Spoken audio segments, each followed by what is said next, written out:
Hi, and welcome to another episode of Hot Takes with me, the Silver Fox. And apologies for laughing, I've seen the headline, I know what's coming.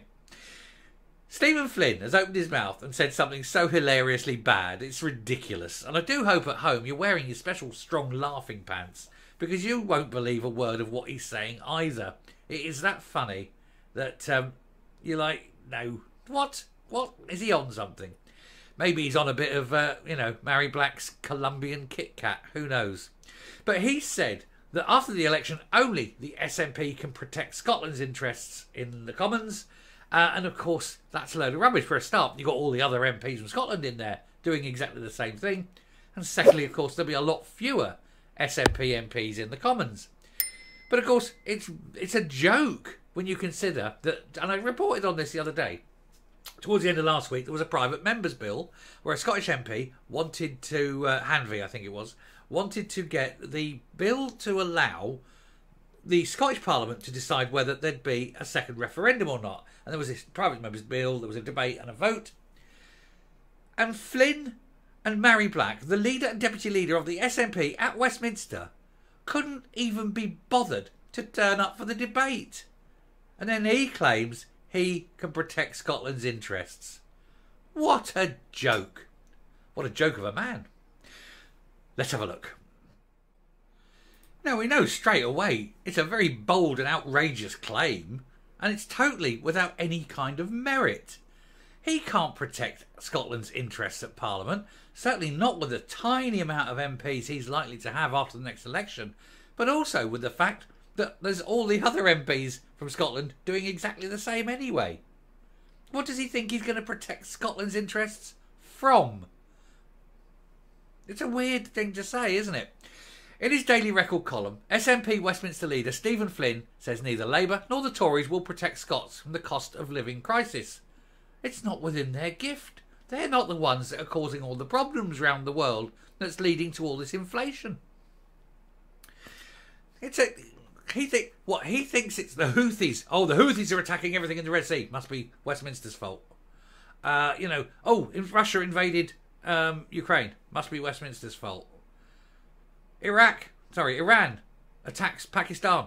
It must be Westminster's fault.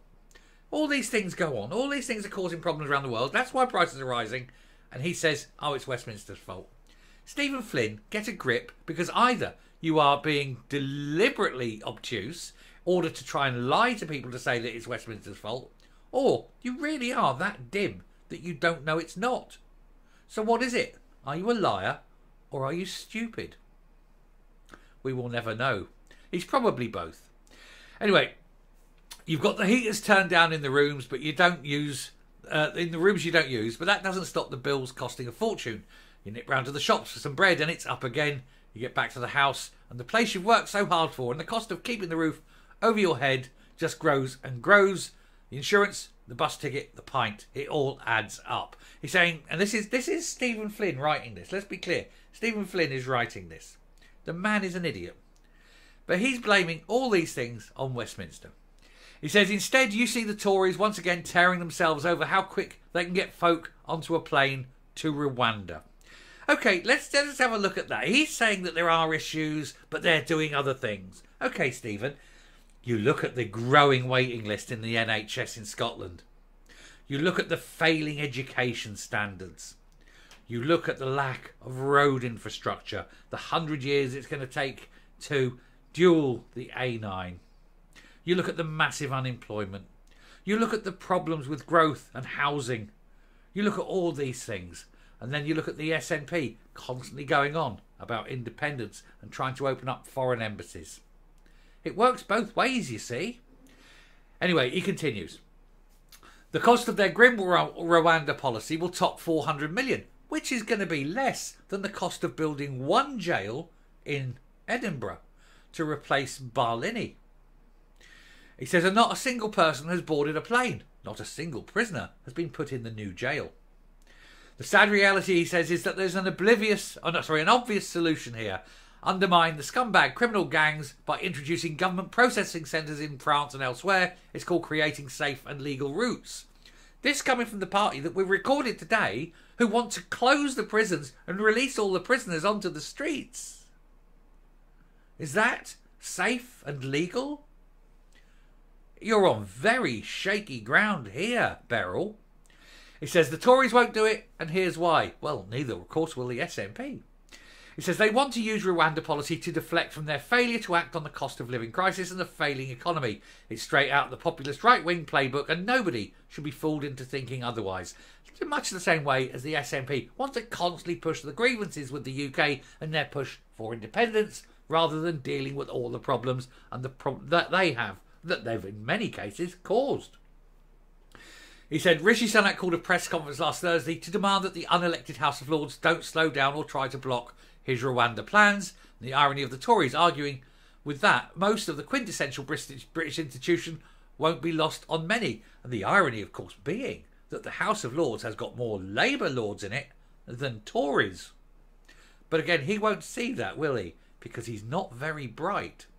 And of course there would, this is the irony, there would be SNP Lords in the House of Lords.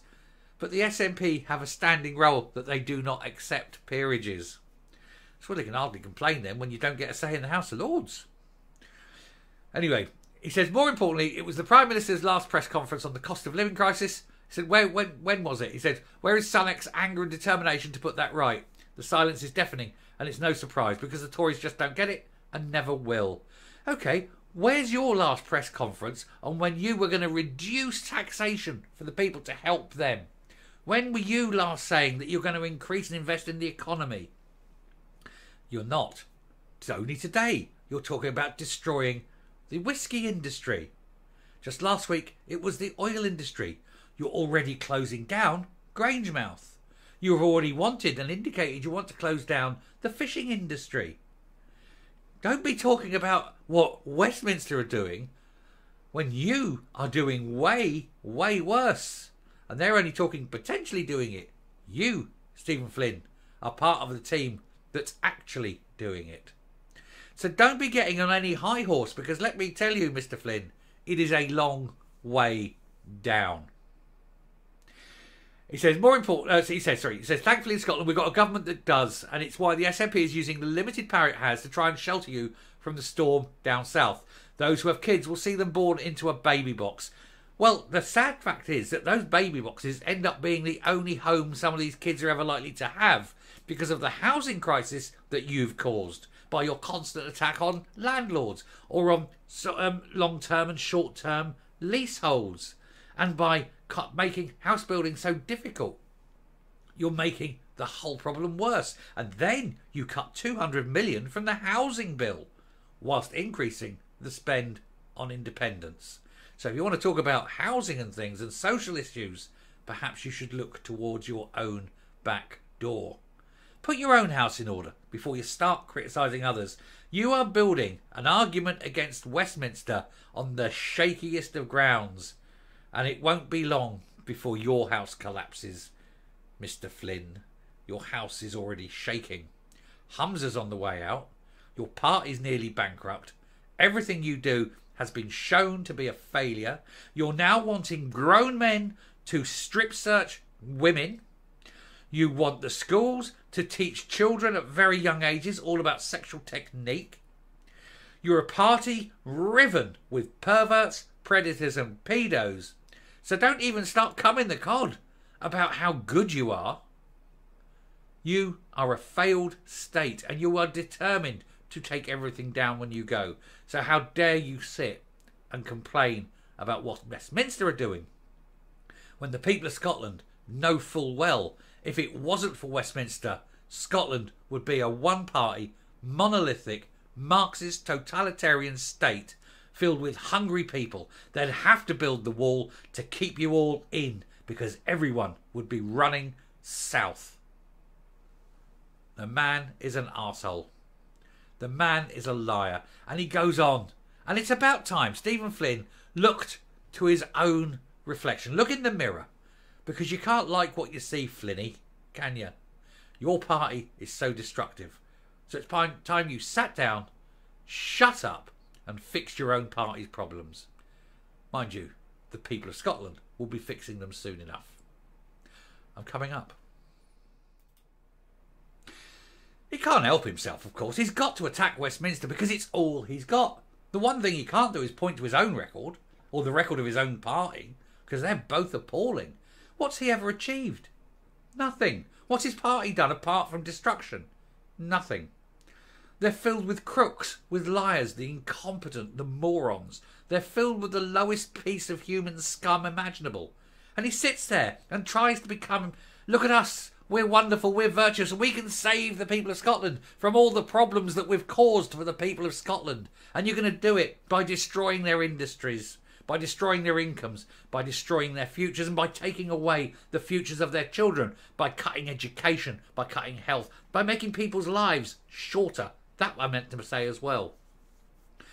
The average lifespan in Scotland has shrunk under the SNP. And it's not surprising, is it? Thank you very much for watching. Do please hit that subscribe button. Definitely press the like. Definitely hit the share. And let's all remember that Stephen Flynn opens his mouth and just lets the stupid flow out like a river of shite. Till next time, stay safe, stay well, and I will speak to you later.